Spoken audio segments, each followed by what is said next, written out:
Live via satellite from Hollywood and Toronto, AT&T presents truly interactive radio, Rockline, North America's #1 rock radio program. How you doing? I'm Steve Downs. Rockline is brought to you by 1-800-CALL-ATT. Card calling made foolproof. And by the Air Force. Learn tomorrow's skills in today's Air Force. Tonight, Rockline is very proud to give you the opportunity to speak with Rush guitarist Alex Lifeson. If you'd like to speak with Alex, call our toll-free number right now, 1-800-344-ROCK. That's 1-800-344-7625, one number toll-free from anywhere in North America. Well, if an idle mind is the devil's workshop, then old Beelzebub's got nothing on Alex Lifeson. What does he do on his first extended vacation from Rush in about 20 years? What else? Goes back into the studio to make an album. This time, however, it is to fulfill a personal desire to write and record music that is uniquely his own. Hence, Victor, Alex Lifeson's first ever solo project. And we're going to be hearing what Alex did on his vacation as he joins us live from our Canadian flagship station, Q107 in Toronto tonight. Good evening, Alex. How you doing, Steve? Very good, thank you. And I hope the new year finds you well. Very, very well. Do you recall, Alex, when it was that the idea, or more exactly the desire to do a solo album first sort of came upon you? I remember thinking about it in the late 70s. I think we all thought about it at that time without making any kind of real definite movement towards it. And after all these years of recording and touring, I realize now, after doing my project, that it would have been impossible until I had a length of time like I did to work on it. I worked 10 months on the record. The last 3 months, I worked every day on it, and I didn't stop thinking about it for some minute of that whole time. So it really required that sort of a commitment. And really being able to step back from the band completely, as you all did. Yeah, I think we needed to do that regardless. At the end of the last tour, Geddy and his wife Nancy had a baby girl, which was about a week after the tour ended, so their timing was perfect. But I couldn't see myself sitting around for a year and a half not doing anything more constructive than working on my golf game. So I kind of dove into it at that point. All three of you in Rush participate equally in the creation of the music and the execution of the music of that band. But I think a case could be made that of the three of you, we probably know the least about who Alex Lifeson is. Would you agree with that? Possibly. I guess. I suppose in some ways I've been a little bit more in the background, but I think I'm certainly an integral part of Rush and the sound of Rush.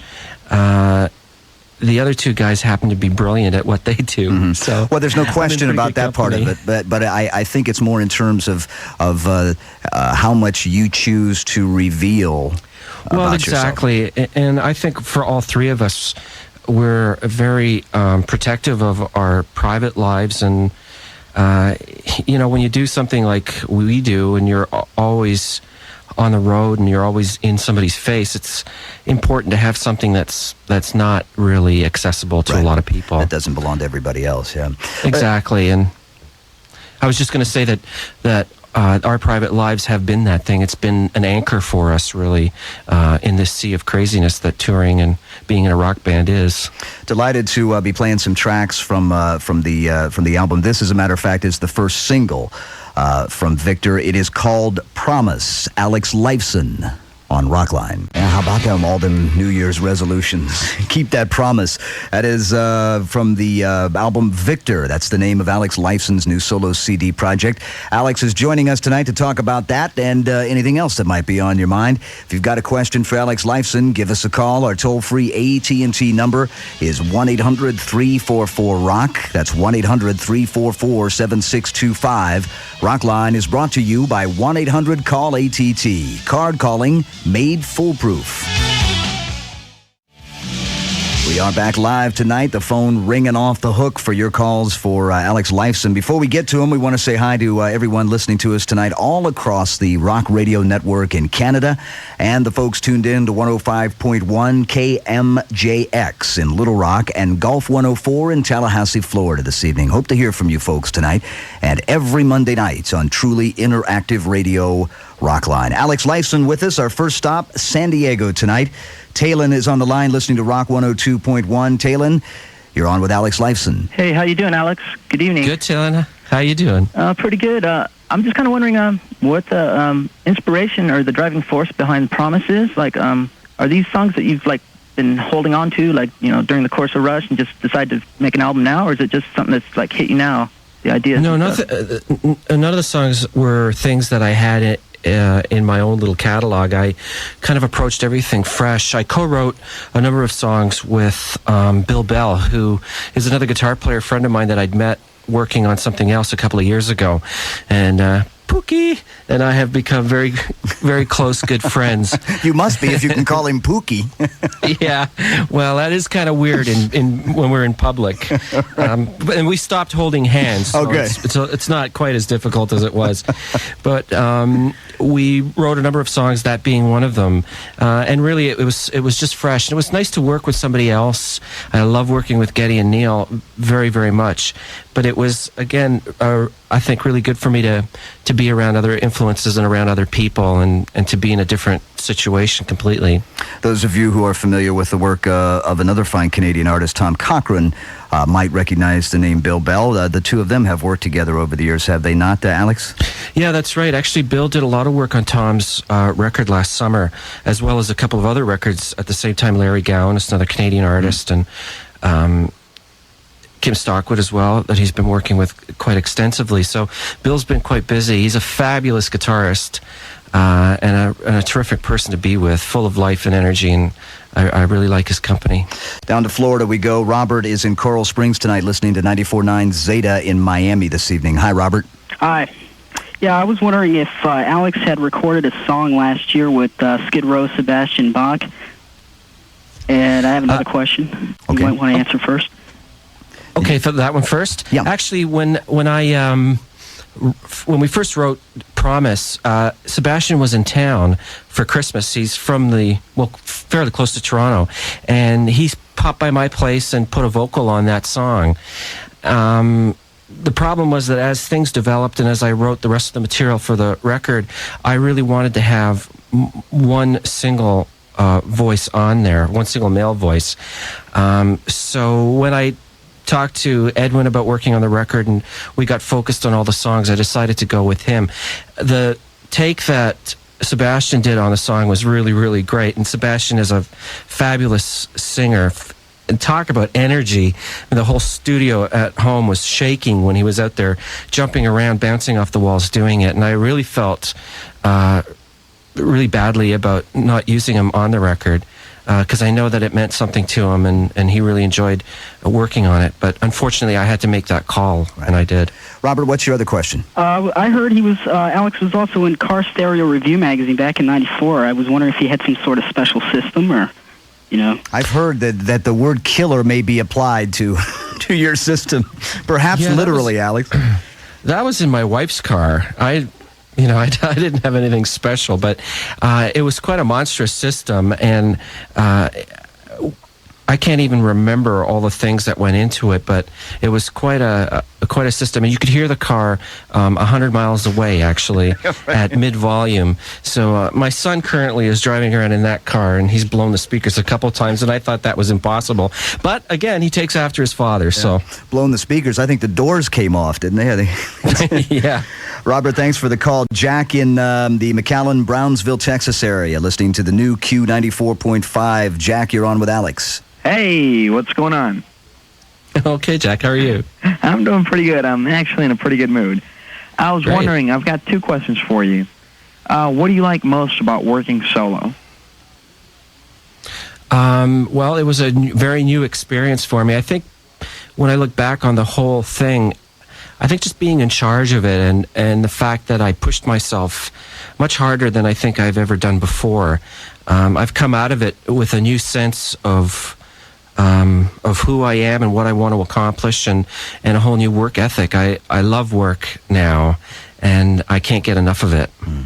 And Jack, your other question? Okay, and did you find it easier or harder than working, with the rest of Rush? In a lot of ways, it was harder, only because the full responsibility was mine. I wrote the material, I played guitar, I played bass, I played some keyboards, I did some programming, I worked on the cover, I paid for the thing. There was every aspect of it I did. So in that sense, it was harder in some ways than, what we do with Rush. But, it was a very different thing for me, and I'm glad of the experience. But it doesn't affect anything that I feel about Rush and what I want to do in the band. Alex Lifeson on Rockline here with Rush and Stick It Out. That's Rush from their most recent release back in '93, Counterparts and Stick It Out. Alex Lifeson with us tonight. To the Riff in Detroit we go. Jeff is in Rochester, Michigan this evening, and you're on with Alex Lifeson. Jeff? Hey, I just want to say I'm a huge Rush fan. I really enjoy Victor also. Thank you. My question is, in the songwriting process, is it the music that usually comes first, or was it the lyrics? What inspired you? In the case of Victor, I wrote the music first. I wrote, I think, 5 songs and kind of spent some time on that, worked on lyrics for those songs, and then continued writing music, and then took a chunk of time off and worked on lyrics for those songs. I have to say that I was pretty nervous about writing lyrics. I hadn't done it in about 18 years, and I don't remember it being a particularly great experience 18 years ago. But I was afraid that I couldn't do it, and that it would sound a little corny or whatever. But once I'd settled on thematically what I wanted to do with it, it seemed to come fairly quickly. With Rush, it sort of goes both ways. Quite often, Neil will submit a whole pile of lyrics, and Ged and I will go through them and kind of pick what we'd like to get started on. And then other days, we just feel musically inclined and start working on the music and then fit the lyrics to it afterwards. Thanks, Jeff, for the call. We are spending the evening with Alex Lifeson tonight, taking your calls, and we'll be playing more of his album Victor, some more Rush, and, of course, more of your phone calls coming up on the Global Satellite Network. Stick around. This reminder to join us a week from tonight. We have a great double bill featuring a couple of excellent new bands, Space Hog and Ruth Ruth. Both of these bands have a couple of hit songs going pretty quickly up the charts right now, and next Monday night we'll introduce you to them. Space Hog and Ruth Ruth, next Monday night exclusively on Interactive Radio Rockline. My name is Steve Downs here in Hollywood. Alex Lifeson, lead guitarist for Rush at our Rockline affiliate Q107 in Toronto, Canada tonight. From his first solo album released just last week entitled Victor, this is Don't Care. Victor, Alex Lifeson, there's a song, that's the opening track from the album, as a matter of fact, and lyrically that's sort of cutting right to the chase, isn't it, Alex? Yeah, right he's to not. it. That guy's not feeling too good. Apparently not. Don't He's care. a little peed off. Don't Care is the name of the track from Victor. Let's talk to Andy now in Wichita, Kansas. He's listening to T95. Hi, Andy. Hi, my question is, how did you get hooked up with Edwin from I Mother Earth to play in Victor? I Mother Earth opened the last show that we did on the last tour, which was here in Toronto. And although I didn't get a chance to meet Victor that night, I met some of the other guys in the band. And when it came time to think about vocalists for Victor, I had to listen to their CD and thought that Edwin would really suit the material well. He just has a certain quality and a menace in his voice that for songs like Don't Care, for example, or The Big Dance, I just thought he'd be perfect. I called him up and he said that he'd love to give it a whirl, and we got together and we've become quite good friends. And I think he's done just a fabulous job on it. I thought it was great. No question. Performances. And I Mother Earth, did I hear you say earlier that they have a new album coming out this spring? Yeah, they're just finishing up now. They may, in fact, be done.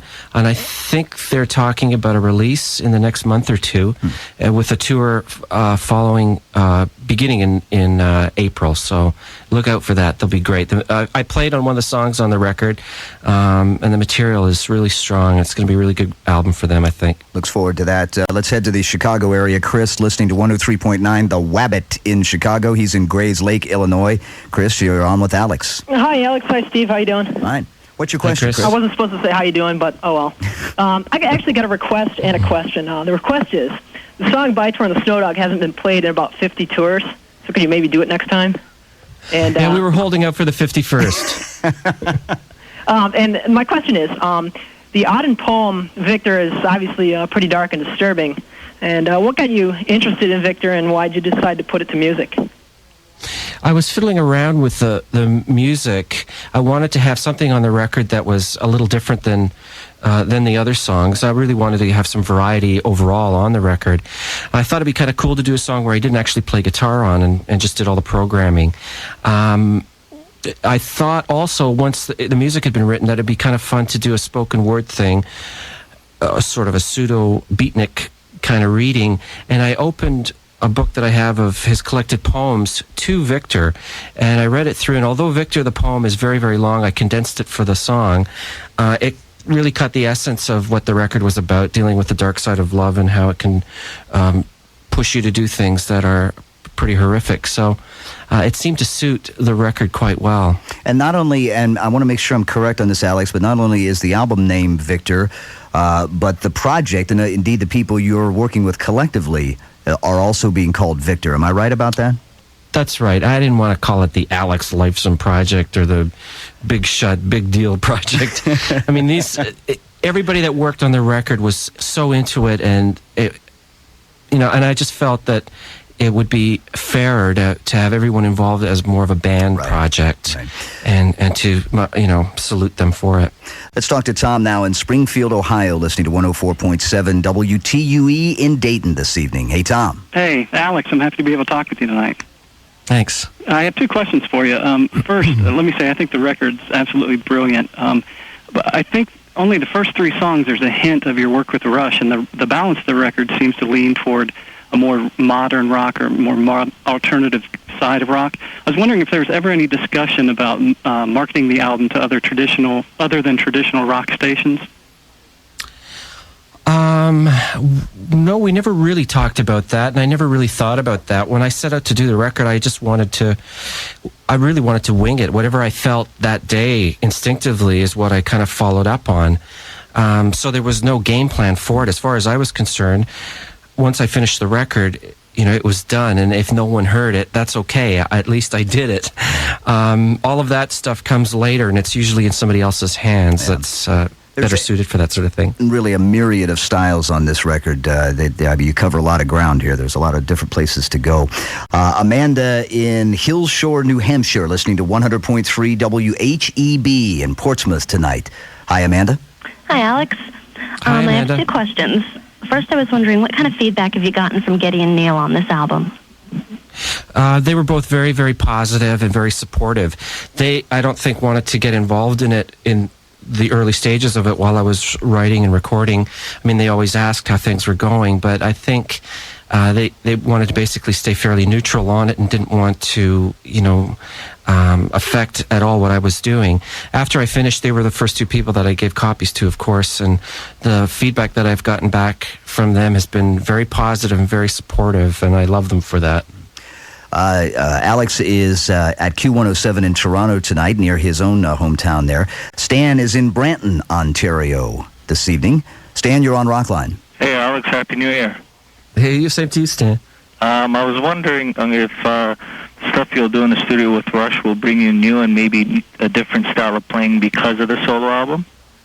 Well, for me personally, I think that my level of playing is quite high right now, just because I've been working on this project for so much of last year, and I had 2 weeks off and then started this new Rush record. So I'm feeling like I'm in really good shape playing-wise. And the fact that we had a year and a half off and we all did other things, I mean, Geddy made this beautiful baby girl. Everybody came into the project feeling so good. We had, I think, the best time that we've ever had writing the material for the new Rush record, and we started recording it this past week. And I think it's going to be great. I really have high hopes for this one. It just feels so good. We'll be looking forward to that. Here is the title track from 1991's Roll the Bones from Rush on Rockline. Title track to another platinum seller from Rush, that is Roll the Bones. Alex Lifeson, our guest for the full 90 minutes. We'll be hearing more of his record, Victor, coming up here in just a few minutes.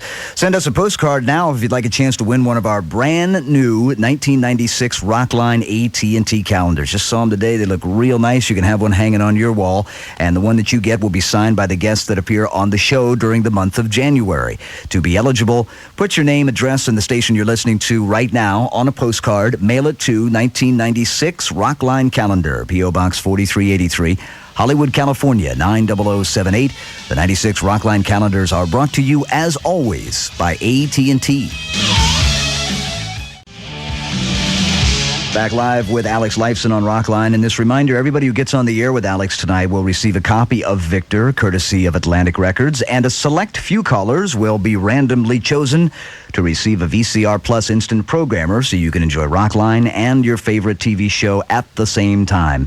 Very easy to use. Just punch in the plus code numbers from your TV listings and you're ready to go with Rockline and VCR Plus, so you don't miss a thing. Back to the phones now for Alex Lifeson. Robert in Ewing, Louisiana, listening to 92.3 WCKW in New Orleans this evening.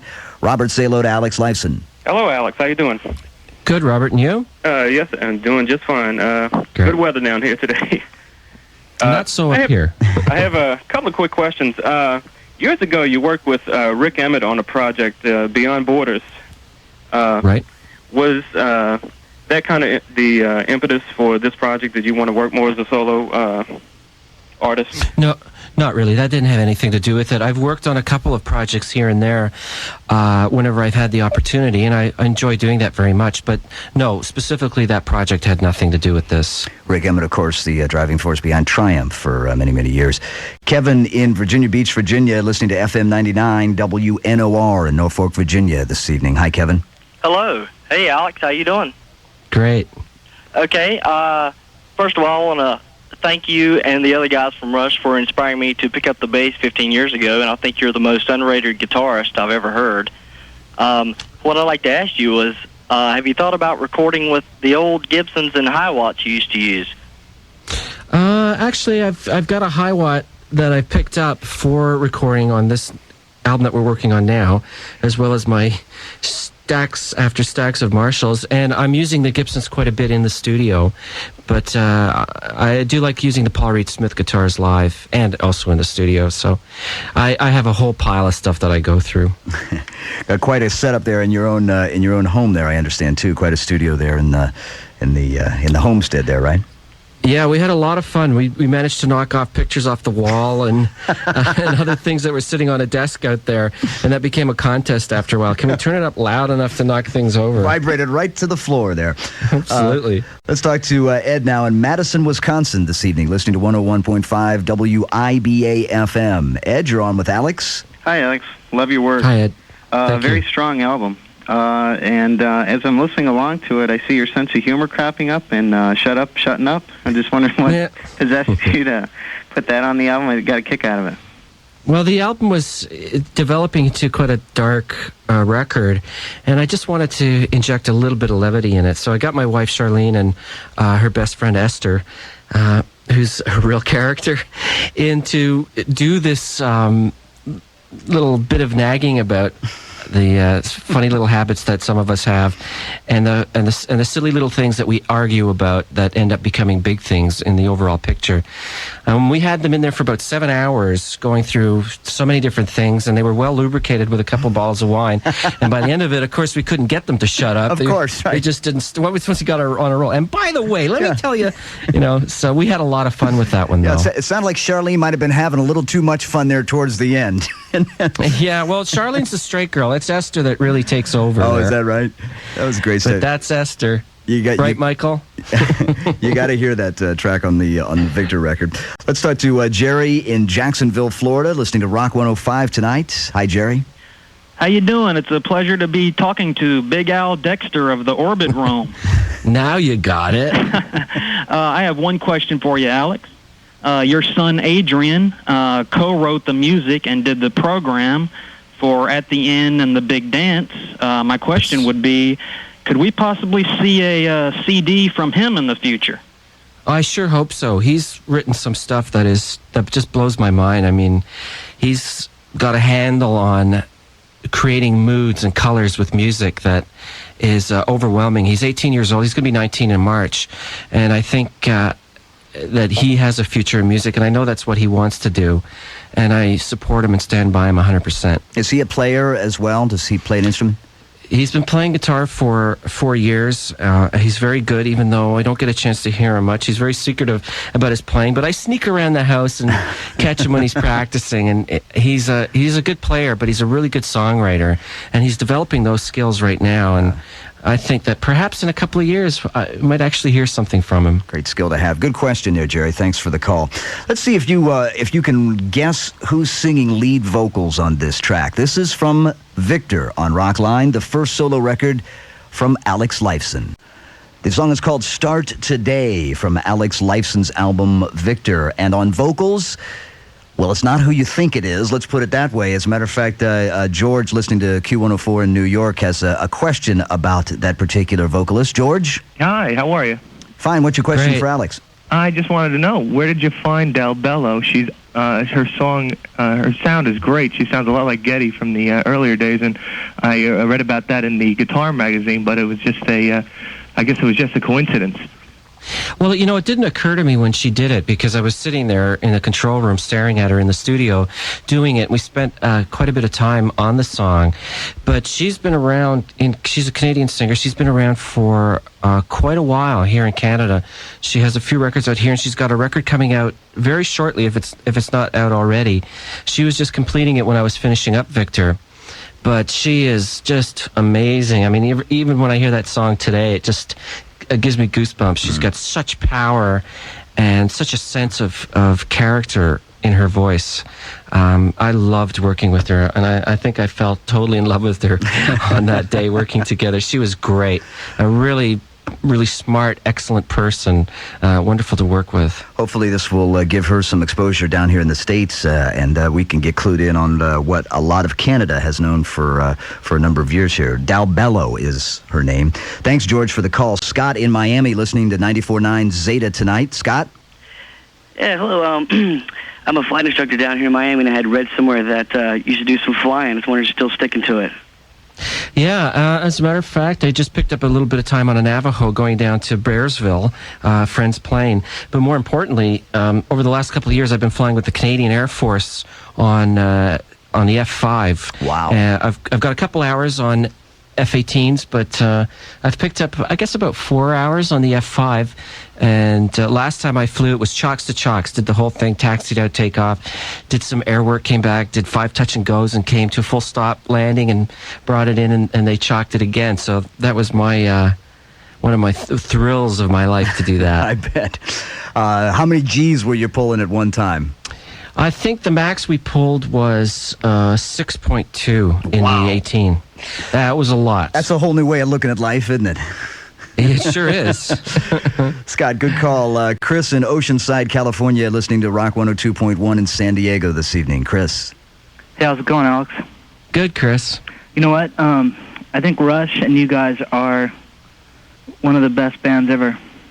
Your acoustical guitar work is beautiful. Thank you. My question for you is it possible that in the near future, or anytime in the future, that Rush might do an acoustic collection of songs? Sort of an unplugged thing, I guess you mean. You know, I think we're kind of really plugged in, and I would think that we'd probably like to keep it that way. We've never felt a desire to really do that. I think I'd rather try to play some more of the older songs that we haven't played in a long time as they were recorded or as they should be played live than spend the time to work out on an acoustic set. Wow, so do them in their original arrangement. Boy, that would make a lot of the old fans thrilled to hear that Yeah, information. it would be fun to do that, I think. Yeah. Alex Lifeson from Rush on Rockline with Dreamline. Dreamline from Rush. Alex Lifeson with us for the full 90 tonight. Mark is listening to us in beautiful Banff, Alberta. CJ95 in Calgary is our station there. Hey, Mark. Hey. You're on with Alex Lifeson. All right, Alex, I've been a big fan of yours for a few years now. Been following your last 6 tours. I was just a lot of Canadian bands have been influenced by you. Among like Tragically Hip, I was wondering if you were doing anything with any bands like that, especially the Hip, in the next little while. I'm sorry, we lost you there for just a second. Can you repeat that? He wanted to. He said that so many Canadian bands have been influenced by you and Rush, and he mentioned specifically Tragically Hip, and if you may have been or foresee in the future perhaps being involved with that band on any level. Excuse me. Not at this point. The Hip are a very big band in Canada, and they're a terrific band, and they tour and do everything in their own right. Perhaps in the future we might have the opportunity to work together. I'd love to go out every show and watch them play, but as far as working together, no plans for it. That would be a nice bill, wouldn't it? Rush and Tragically Hip, love to see that. Yeah, it would be great, actually. We're speaking with Alex Lifeson. We'll have more from the Victor album and more of your phone calls coming up on the Global Satellite Network. Steve Downs with Alex Lifeson from Rush live across North America on Rockline tonight. Alex's solo album is called Victor, and we'll call this track Mr. X. That is Mr. X, one of 2 instrumental tracks you'll find on the Victor album that not only showcase the stellar guitar work of Alex Lifeson, but also some great work there by Peter Cardiali on bass. Is that the right way to say that there, Alex? Peter Cardiali? Cardinelli. And also Blake Manning on drums there. The song is called Mr. X. Terry in Columbus, Ohio, listening to QFM 96 tonight. Terry, you're on with Alex Lifeson. Hey, Alex, thanks for all the great music all these years. And thanks for taking a call from my brother earlier, actually.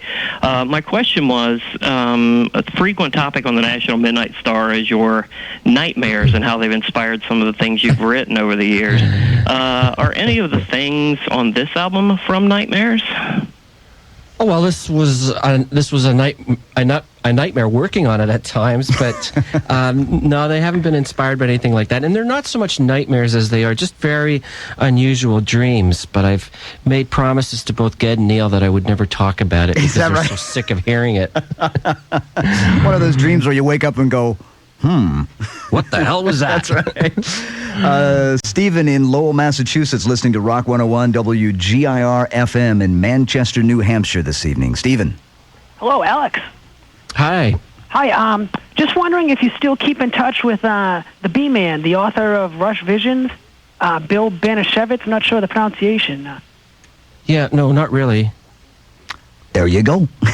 That one answered. Matt in is that Denton, Texas, listening to Q102 in Dallas, home of the soon-to-be going to the Super Bowl Dallas Cowboys there. Hey, Matt. Hello. You're on with Alex Lifeson. Hi, Matt. Alex, I'm a huge Rush fan. You created a really super album that stands up really well on its own. Congratulations. Great. Thank you very much. I'd like to ask you, doing all the work on the album, you're on your own, did it change the dynamics of recording with Rush at all? I mean, did it change your input level that you might have given on a Rush album, considering you've done all this on your own now and you have the experience behind you? Yeah, I think I feel a little more self-confidence having done what I did. And I think if I had brought anything into this new writing session, it has been that. I'm a little more definite in what I'm doing and the way I hear things. And I think when Ged and I work together, that has just helped us work a little more efficiently. We seem to be getting all our results much quicker than we have in the past. And the results seem to be much more definite. Now, I'm not saying that it's all because of this. The fact that we had the time off and everybody was in such a great headspace really added to that whole experience being as good as it was. But for me personally, I do feel more confidence having done this.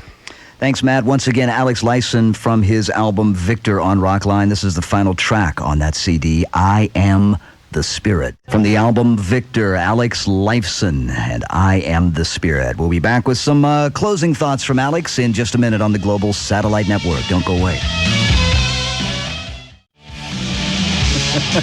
Thanks to everyone for listening and for calling tonight. Hey, next Monday, a great double bill featuring Space Hog and Ruth. Also coming up, another great young band out of the Portland area called Everclear. We want to thank Ray Daniels and Stephanie Robertson at SRO Management, to Tony Mandich at Atlantic, to Danny Kingsbury, Bruce Henney, Jim Veal, Joe Rossi, Christian Hall, and all the great folks at Q107 in Toronto, and of course the Rock Radio Network. And to our guest this evening, Alex Lifeson. Always a pleasure, Alex. We talked about it very briefly, and I know you guys, Rush has just gone back into the studio. Can you give us any sort of idea of the direction of the new Rush album? No, I can't, but I can say that we started recording last week, and everything sounds great. And the material is really strong, and we're really feel strongly about this record. I think it's going to be one of the best records we've ever made. I always think that with each record, but this time I really believe it. There's a feel to this record that I don't think we've ever had on any other Rush record, and I can't wait to hear this record finished. Nor can we. Really looking forward to it. And congratulations on some great work with Victor, and I hope you get a chance to take that out on the road one of these days as well. Thank you so much. It's been a pleasure. I'm Steve Downs. See ya.